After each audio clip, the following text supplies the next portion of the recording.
We are here and we are strong.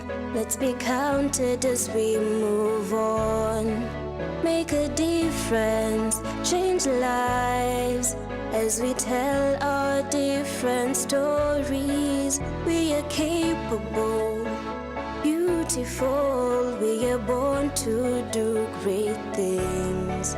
We're unstoppable, incredible, 'cause we're differently abled, differently. Hello there and a warm welcome on Able Differently. And like always, we take charge. I hope you had a memorable Valentine's Day, the one that you live to tell for days to come. Today, we focus on the need for compassion for parents, caregivers for persons with disability. I am Judy Okita. And I'm Jen Theory. Welcome. 'Cause we're differently abled, differently. Pastor James Kimani became physically challenged because of a road accident. He has had ups and downs in his life, but resilience has kept him going. Let's take a look at his story. According to Pastor James Kimani, the day started out as any other while running an errand for a friend. Things took a dramatic turn when he suddenly lost control of the vehicle he was driving. I had been a career driver for 14 years. And now it had reached a point when I had secured a good job in the Middle East. And I had done some interview and I was almost leaving. About a month now to go, a friend of mine had requested me just to take his vehicle and to ferry some people from a church to a certain destination. I was unfamiliar with the vehicle. Little did I know it had mechanical problems. It was around 6 p.m. in the evening when this fatal, or let me call it tragic accident occurred. In Murang'a, there's a place called Sabasaba. It is a steep downhill like this. So the car in which we were so many women in the vehicle and some children. So we failed brakes. Actually, when we failed brakes, the car lost control. And I really tried. I maneuvered with it. I really tried my best so that because I didn't want to hurt anyone. So it hit it somewhere and then it turned. And my arm was thrown outside. So the vehicle turned like this with my arm now outstretched outside. So now it is skidded like 50 meters with my hand outside. So when the rescuers came to save people, everybody came out. No, nobody was hurt. Like the way I was hurt. He was rushed to the theater for an emergency operation on his arm. Kimani regained consciousness but could not remember immediately what had happened to him. I realized that my hand is missing. I don't have a nerve. And then the first person I saw was my mom, my adult mom. She was sleeping, which has been there for hours. And after being taken to the theater, she was just there desperately. She looked tired and exhausted. She had bent her head over like this. So, and then when I woke up, there was a nurse also who came and attended me. Asked me, where am I?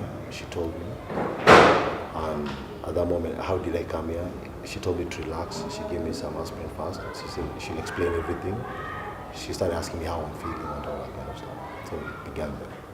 Going through such a traumatic event had a very negative impact on him, but he was lucky to have met his bishop a few years back before the accident. Pastor James tulikutana na yeye 2013 wakati ambapo nilikuwa na ubiri kwa matatu.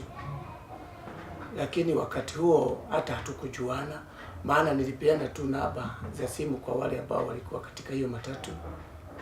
Kwa hivyo baada ya hapo 2014 hapo ndipo alinipigia simu akiwa kwao nyumbani, kanielezea kwamba mchungaji, nilipata hiyo namba yako ukihubiri kwa gari na sasa naomba unisaidie kwa sababu maisha yangu imeisha. Bishop Samuel Gishomo came to the rescue of Kimani just when he was contemplating suicide. Yeye alinipigia simu akaniambia maisha yake imefika mwisho na mahali ambapo amefika anaona atajiua. Na kama mchungaji ukiambiwa na kondoo ya kwamba imefika mwisho na inaona itajimaliza maisha, Hilo jambo liliniguza sana. Nikamuuliza ako wapi, akaniambia kwao ni Makuyu. Na nikakuja tukaongea na bibi yako kuhusu hali ya James. Na the following day tukaamua kwenda mpaka kwao. Taking in Kimani was a decision that the bishop's wife agreed with and was ready to live with from the onset. Through her own experience of once before being helped with a total stranger, she felt the need to do the same for another. Alinielezea na kaniambia kuna mtu alimpigia simu na kanielezea vile huyo mtu station ile hapo. Huu usiku niliomba Mungu. Na kuna jambo moja Mungu alinikumbusha kwamba wakati nilikuja Nairobi nilisaidiwa na mama mahali nitakaa. Kuna mama alimtoa ushago na nikakuja nikakaa kwake for almost 2 years. Hakuwa familia na ile maisha nilikuwa nayo alinibeba kama mtoto wake.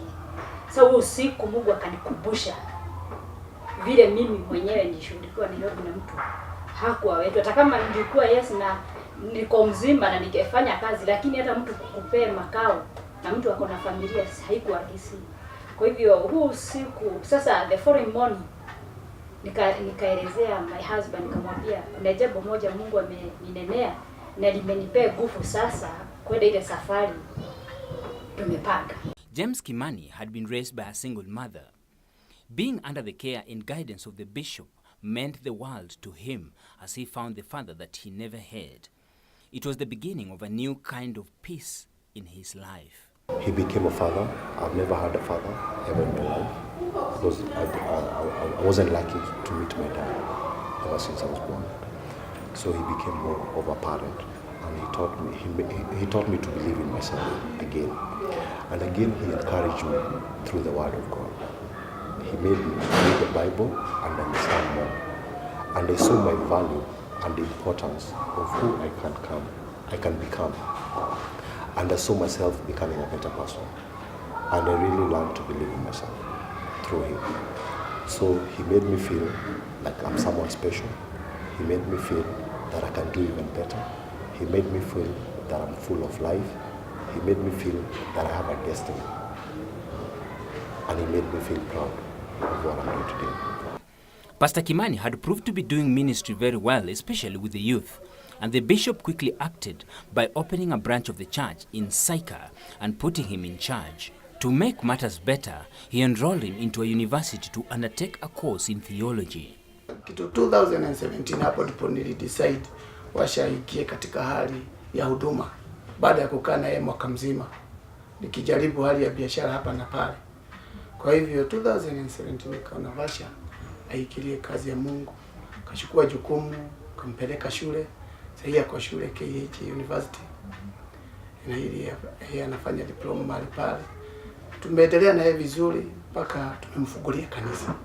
Pastor Kimani found the courage to preach in public vehicles, but it's a venture that he admits wasn't easy at all, and he tells us of the challenges he was facing. Ni baadhi ya watu tunapata wengine wameshukuru lakini wengine hawajashukuru. Kwa hivyo tunaposoma, nataka tusome kuhusu Hezekiah, tuone mambo gani ambayo alifanya. 2 Chronicles chapter 32 verse 24. Amen. I really gotten used to it because number one, getting used to it means that you have a close relationship with all these people. You see, when somebody's working in a matatu, he's there tomorrow, he's there today and tomorrow, maybe even the whole month. And this give you enough time. If the conductor is not there, the driver is still there. So making good friendship with them, and also even the people in the matatu, because my first service I started at 6 in Buruburu, and the kind of people that usually travel at that time is like is like everyday people. Though he has plans to settle down, his priority remains to be ministry at the moment. I want to concentrate much more on the knowledge. Like you see, like now I'm in school, and at the same time I'm a full-time minister. But because I believe God has greater plans, I don't want. Let me say that God's time will be the best time. Pastor Kimani, despite losing an arm, is still able to do everything except washing clothes. And he summed up his story by giving an advice to the society. Disability is not inability. And I want to say that everyone has got a diamond inside them. So whenever you meet a person with a disability, try to find out how helpful you can become to that person. Try to find out what is it that that person has so special that someone else doesn't have. And by so doing, God will be able to give you enough grace to help that person. And when he comes out and feel that he's somebody, like somebody took my hand and made me who I am today, and I know that you are going to be proud of what you did. And when you go sharing and helping the whole world, I know we can make it a better place. Let's take a short break. We'll be right back. 'Cause we're differently abled, differently. 'Cause we're differently abled, differently. Welcome back. Justin Mashogu is physically challenged, but through compassion from well-wishers, he was able to go through corrective surgeries. Take a look at his story. At the age of 4, Justin Machogu was a young, ambitious child, born healthy and very joyful. Like any other child, Machogu was received with a lot of care and expectation from his parents, being their firstborn. Indeed, he was meant to be a son of impact to his parents, although at the age of 4, his legs and hands started weakening to the point of not being able to support his body. Nilizaliwa kama mtoto yeyote yule, nikacheza kawaida kama watoto wengine wale. Nilipofikisha miaka 4 ndio nikaanza kupata complications ambapo miguu yangu ilianza kupenduka yenyewe na ambapo ikanizuia hata kutembea, nilikuwa naanguka. Mama anashangaa shida ni gani, anadhani maybe tu ni kawaida vile mtoto, ile stages za mtoto kusimama na kuanguka tu kawaida. So ikafika pale ikakuwa ni worse, juu miguu yangu sasa ilipenduka kabisa pale siwezi tembea. So ikabidi wamenipeleka hospitalini. This was the most trying times for Machogu and his parents, as they had never seen such a condition. Machogu remembers vividly that his mother came through for him and took him to Kisii Level 5 Hospital to seek for medical help. So wazazi wangu wakaamua kunipeleka hospitalini, ambapo ni hospitali kwa nyumbani Kisii. I remember inajiita, alinipeleka tu Level 5 kituka hiyo. So nilipopelekwa, daktari wakaniangalia, wakanifanyia some x-rays, wakaona shida niko nayo hajaiona. So itabidi nimekuwa transferred nipelekwe hospitali yenye iko at least yenye inaweza fanywa x-rays na operations vizuri. So they had to think otherwise, wakanirudisha nyumbani. Unfortunately, his mother's efforts did not bear any fruit, with doctors saying that it was a new condition that needed intensive investigation, leaving Machogu on crutches as the only means of movement. Machogu's family later moved to Nairobi in the quest to salvage their son's life. They later met a good Samaritan who reassured the family that all was going to be well with their son. Stephen later took them to Kijabe Mission Hospital, where he went through a surgery that saw him back to normal, walking and his hands in the normal position. After some few months, wazazi wangu wakakutana na rafiki fulani ambaye alikuwa anaitwa Steven. Akaona condition yangu na akasema naweza saidika. So akawaelekeza pale penye naweza pelekwa, ambapo ni hospitali inaitwa Kijabe. So wazazi wangu wakaamua kunipeleka huko ili niweze kwenda kuangaliwa shida yangu ni nini, kama ni operations nifanyiwe, any treatment bora tu niweze kusaidika.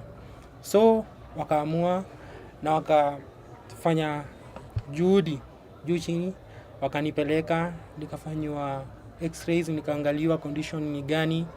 Wakaona tu ni mifupa nini kupenduka, cause nilikuwa na tembelea na side za kisugudi, unaona. So nikafanya operations, nikatembea normal kama mtu yote, nikacheza normal, nikacheza game, ball, unaona. Any just play like any other kid. Nilipofika class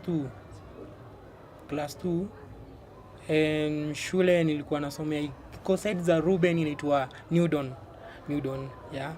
Nilipofika class 2 nikipromotiwa to class 3, I remember ilikuwa December hivi, nikaanza kufeel kama niko weak, somehow weak, lakini nile tu naweza dhani ni weakness ya kawaida. So hiyo hatukushughulika sana. So nikipromotiwa to class 3 nikafeel niko weak than before. He was unable to walk again, and his mother took him back to the crutches since the family did not have any money to take him back to the hospital. Mama aliniadvise akaniambia kama una feel weak itabidi umetumia hizi crutches zenye ulikuwa umepatiwa tuko hospitalini. So nikaanza kutumia crutches, tukaendelea hivyo. The more mwaka unapita, the more bado unaendelea kuwa weak. The condition persisted, and this time round, well-wishers who had visited their school to support needy students came into his rescue. Kwa baraka zake Mwenyezi nikapata some sponsorship. Kuna wazungu ambao walikuja shuleni wakapata kuna msee mwenye akona condition kaa yangu, so akaamua kunisaidia kunipeleka hadi hospitalini. So wakanipeleka hospitali kama Aga Khan, Nairobi, wakapeleka huko kote nikafanywa check-ups, everything, nikafanywa kila kitu, lakini sikupatikana na shida yoyote. Daktari wakasema sina shida yoyote, so kabidi nimeendelea tu na masomo. So nilipofika class 6 tukifungwa third term. Sema leo ni Sunday, kesho ni Monday. Ndio sasa kesho tufungue ikwe third term sasa nikiwa class 6.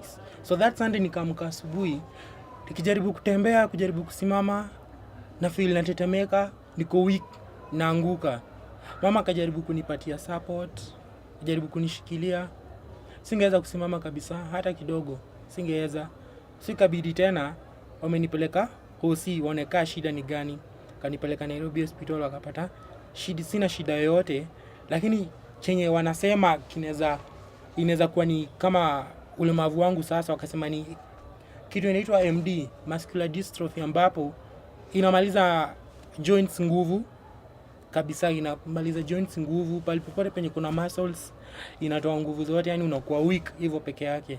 So for me, from there ikabidi nimekalia wheelchair. His life changed drastically, and at this point, although heartbreaking, they had to accept that he had lost nothing. Instead, he only acquired a new way of life. So for me, from there ikabidi nimekalia wheelchair. Then cause ya situation pale tulikuwa tunaishi, singeweza kuendelea kukaa hapo since natumia wheelchair, na kukinyesha unaelewa sasa matope, wheelchair hata haiwezi pita. Some days hata siku anaenda shule, sema mvua inyeshe for a whole week, unaona singeweza kwa afford kwenda shule. Machogu is so grateful to his parents, who later took him to Joytown Special School, where he joined Standard 7 and later joined Joytown Secondary School. Walibahatika kupata special school yenye iko Thika, inaitwa Joytown Special School. It is a primary school, special school. So wazazi wangu wakanipeleka huko, nikaanzia class 7 hapo, ambapo it was very hard for me to cope, since nilikuwa nimezoea kucheza normal kama wengine, nafanya vitu normal kama wengine, so unaona. So it can take time for me kuanza kucope na condition yangu, and unfortunately nilikope nayo. Machogu appreciates his talent in music and creative arts, where he has excelled as an artist, a designer, and as a DJ. For the 2 years yenye nilikuwa ninafanya art, nilijifunza mengi, since my condition yenyewe ya mikono. Unajua wengi wanaonanga mkono yenye iko normal kabisa ni unaweza chora. So for me, nilijaribu kutoa hiyo mentality, hiyo mind ati mkono normal ni unaweza chora, but nikasema style yoyote inashika pen ndio nitachora nayo. Style yoyote hata ikuwe aje, style yote yenye inaweza shika pen ndio nitashika nayo na ndio nitachora, na I'll try my best kuchora hata mwenye akona mkono normal, unaona sasa. And bahati mzuri nikaweza, unaona. The second thing pia nayo ni wakati ni music as my second subject, nilipoichagua nikapata pia naweza imba, unaona. Kando na kusoma class pia mimi mwenyewe naweza imba, kando na kuimba pia mwenyewe naweza andika my own music, unaona. Yeah. Today, Machogu is very creative, and he desires to be able to innovate friendly wheelchairs for persons with disabilities that they can use to get into the vehicles. Yeah, mimi napenda mambo na technology, since I'm so crazy in technology. So vitu mingi mimi naangalianga hivi technology, nasema I wish ningekuwa na ule uwezo, ningeenda nigeuze hiki kikuwe hivi na hivi, unaona. Sema like kama ni for now kupata maybe gari yenye inaweza beba wheelchair, yes ziko, but lazima kwanza aende atengenezewe hii ya tujua kali normal. But mimi niko na ile idea na knowledge vile wheelchair yenyewe, no need ati kwanza kwenda sijui kutengenezewa ikijua kali nini, inatoka kutoka kwa industry yenyewe ikiwa specific. Hii Kani wheelchair, hakuna mambo na ati wheelchair sijui kukunjwa, sijui kuko kwa boot nini. Wheelchair inaweza fit into this nini vehicle, unaona? Yeah, technology, yeah, kitu kaa hiyo. He is a determined young man, and for him, being able differently is not the end of life, and that everyone in the world is abled differently, only that they are yet to discover their disabilities. Hiyo mentality ya kuwa wewe ni mlemavu. Jitreat normal. Jeke kaa uko normal. Hata nini, yani unaweza do everything. Na kama kawaida ambapo si kila mtu anajua hii. Ati tulizaliwa sisi wote na ulemavu, but wachache ndio wanajua ulemavu wao. So mimi najua ulemavu wangu.